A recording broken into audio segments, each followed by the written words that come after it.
Brandon, when is it? It's Friday. Friday, you're back out again for fight number 7, but fight number 3 under VIP, mate. Yeah, about time, innit? It was nearly, I think it was nearly 5 months again, do you reckon? I know. Something like that. It's hard though, I know what it's like matching me, because I've said to a few people myself who have said like, why aren't you fighting? I was like, I'm just a banana skin at the minute. There's nothing to gain from me, but everyone's got a lot to lose, you know what I mean? So fucking, I understand that. Well, I said he's trying. He's looking for those slot on the big stage, and hopefully when you get that shot, it'll be something major. And as Eddie says, and all the other promoters now, winner stays on. Yeah, that's how it is. That's how it goes. That's how like a few people don't get it. They think that like managers and promoters are your like family and the friends and stuff, but they're not. It's a business, even if it's even on their part. So an example is fucking Charlie Edwards getting beat by Martinez.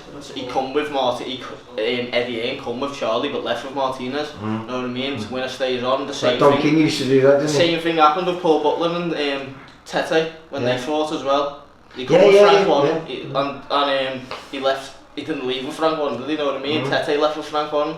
So yeah, it's a business, innit? I understand that. Hopefully we're getting that. Listen, this is you've been brought in at short notice. There's little Albie, the no-name gym mascot. Yeah, you've been brought in short notice. A little slot came free on the Blackpool show, which is a good show because we've got Ricky Hatton doing a guest speaking before the fighting begins. So it should be a fun night for whoever turns up and comes down there. And I think we've got 5 good fights on there. Is that how many's on, yeah? I think so. There was going to be 6, I think one just fell through at the last minute. So, hopefully I'm on first. Well, yeah, then you can enjoy the rest of the evening. Open the card up or something like that. It's 4 rounds, and I've knew my last few because they've been 6, so I was thinking, there's no way I'm getting on first here or that and can chill blood tonight. I might end up first. Well, there's a few local lads there, so I think they'll probably be saved till the end. Yeah, because so with you not actually being local up to there, then maybe that's a great night for you then, isn't it? So you can get out there, get your win on the 7. Because if they put me on last, the arena will be empty by the time I'm fighting. I'll be fighting in like an empty barn or something like that. They like the beer up there in Blackpool, so it's Winter Gardens, it's a great venue. Have you ever been there before? You like it? It's a good venue. I haven't been to Blackpool. So it should be a really, really good night, I think, for everyone. And you've got an opponent that is a bit similar to a lot of your other opponents. Very rarely gets stopped. I think in his 16 losses, he's only been stopped once. And when you consider some of the people, another one of the VIP fighters, Conor Butler's been in with Conor. He's been in with his opponent, who Conor's fighting in 2 weeks. When Liam fights at Olympia, Ben Norman, Conor Kelsaw, I think he was ABA champion, wasn't he, as well? So been in with some good kids and very rarely been stopped. And you're smiling now, aren't you? Yeah, of course. You're making a statement again, mate. Because everyone sort of says this to me. I'm not like a fucking cocky person or anything. I'm gonna be like getting fucking stopped, know what I mean? But yeah, like I'm in here to make a statement. This weight is shit. No one's doing anything in the weight except for like going the distance and stuff. So you need something different. You need to have something different in the sport, and I've got the power. So why not use it and fucking start making statements? And I was just watching you on there, and you talk about power. You have got power, mate. I was saying, it sounds like you. I think Chris alluded to it. It sounds like you're punching like a welterweight, mate. Mad. I'm not fucking good. I know I punch hard. I know if there's anyone in the right place that they'll go down. Know what I mean? But yeah, like everyone else, where they'll mention about the power, it's just like a little bit of an extra boost sort of thing. Well, in your weight division, we're talking flyweight and super flyweight. I mean, Sonny Edwards, you got to admit, was magnificent in his performances. First Wasim.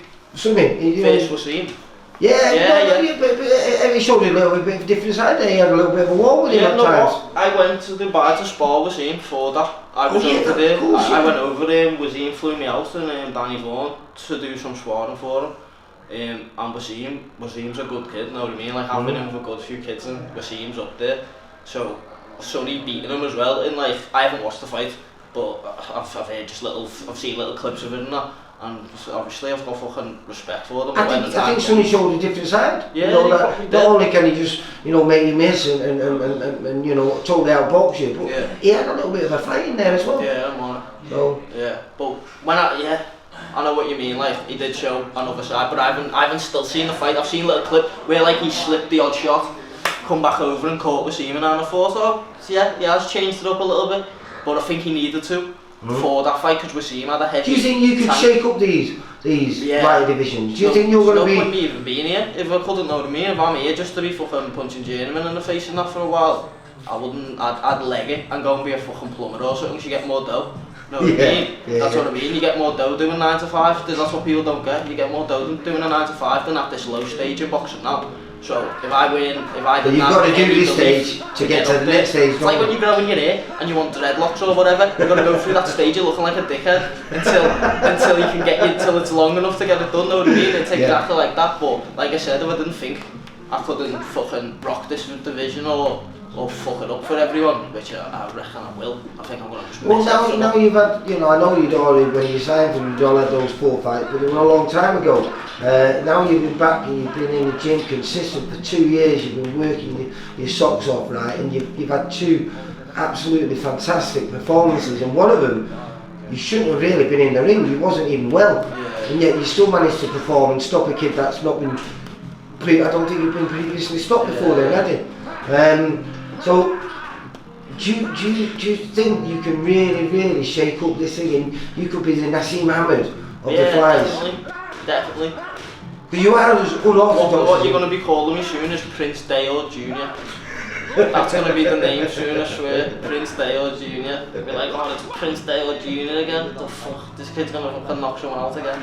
But that's what I mean. I'm in here to change it up a bit where everyone's fucking going the distance. I don't want to be going the fucking distance. I don't know what's going to happen. I don't know who's paid the fucking juices off or whatever. So I'm planning on trying to get them out of there. You know what I mean? Take it out of their hands and leave it in yours. Yeah.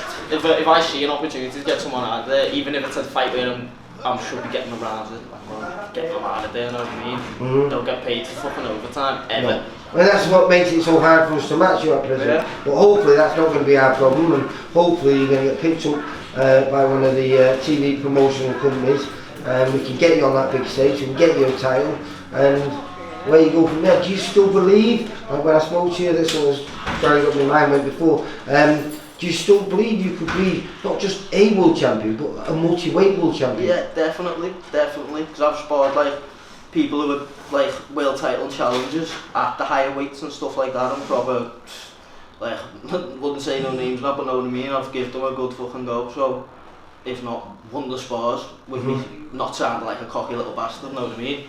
But that's what I mean. So I've been in there for years. I've been at that point, like, but this power what you're showing, you know, I didn't have the power then, but I still had like all the skill and stuff, but now I've got the power as well. It's just a lot more dangerous.